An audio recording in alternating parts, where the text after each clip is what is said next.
ఒరే సాయి, ఏంట్రా ఏమైంది? ఎందుకు అలా ఏడుస్తున్నావు? ఏమైందిరా? రే ఏడ్చైనా చెప్పు, చెప్పైనా ఏడు.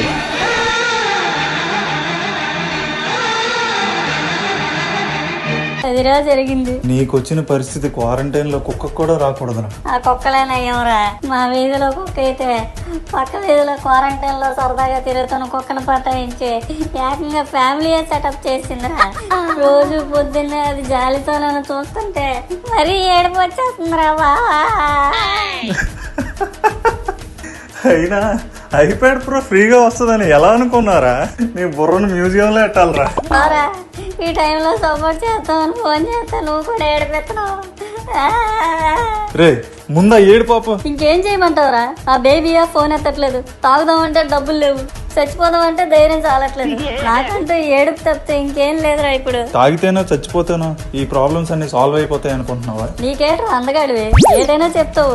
కాలేజీలో ఉన్నప్పుడు నువ్వు ప్రపోజ్ చేయకుండానే అమ్మాయిలే వచ్చి నీకు ప్రపోజ్ చేసేవారు. రే అందం అసలు మ్యాటరే కాదురా. నీకన్నా దారుణంగా ఉన్న వాళ్ళు ఎంతో మందికి అప్సరసలు లాంటి అమ్మాయిలు దొరికారు. అలా అని దొరికారు కదా అని సంబరం కాదు, వాళ్ళను మేనేజ్ చేయడంలో మన బుర్ర ఎంత బాగా పనిచేస్తుందని కూడా ముఖ్యం. పెద్ద బుర్ర ఉంటే సరిపోదు, దాన్ని వాడాలి. అందుకేరా బావా, అందుకే నీకు ఫోన్ చేశాను.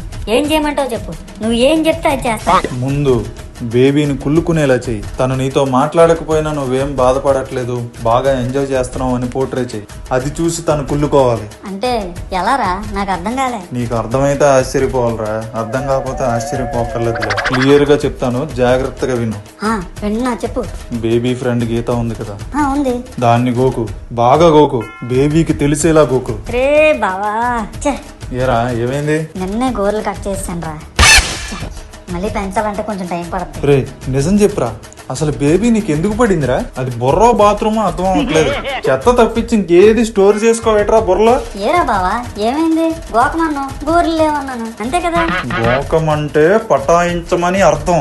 ఓహో, మరి పొరపాటున గీత నాకు పడిపోయింది అనుకో, మరి బేబీ పరిస్థితి? రే జోక్ లేయికిరా, నేను సీరియస్ గా చెప్తున్నాను. నేను సీరియస్ గానే చెప్తున్నాను బావా. గీత ఒకవేళ నాకు పడిపోయింది అనుకో, అప్పుడు బేబీ పరిస్థితి ఏంటి అని అడుగుతున్నాను. రే యాబ్రా సెదవా, అది నీ మొహం చూడడానికే అసహించుకుంటది, నీకెందుకు పడుతుందిరా? మరి పడకపోతే ట్రై చేసి వేస్ట్ కదరా బావా. ట్రై చేస్తున్నట్టు నటించు, అది బేబీకి తెలిసేలా. మనకు దక్కన వాడు ఇంకెవ్వరికి దక్కకూడదు అన్న కాన్సెప్ట్ తో ఉంటారా అమ్మాయిలు. సో నువ్వు ఎక్కడ గీతాకు పడిపోతావా అని చెప్పి మళ్ళీ బేబీ నీతో గొడవ పడడానికి వస్తుంది. ఆ టైంలో నువ్వు మేనేజ్ చేసి బేబీని మళ్ళీ లైన్ లో పెట్టు, అంతే. That's all. సూపర్ రా బావా.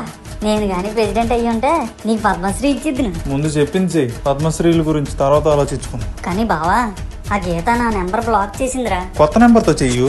నేనేం తెలిస్తే మళ్ళీ బ్లాక్ చేస్తుంది కదరా. నువ్వు దాంతో ఏం మాట్లాడాలో, ఎలా డీల్ చేయాలో మొత్తం నేను చెప్తాను, నువ్వు రెచ్చిపో. ఓకే బావా, హనుమంతుడికి రాముడిలా నువ్వు నాకు కొండను తండ బావా. నిన్ను చూసుకొని రెచ్చిపోతాను. గీత, నా నుదిటి రాత, మై గోకుడు స్టార్ట్స్ నౌ.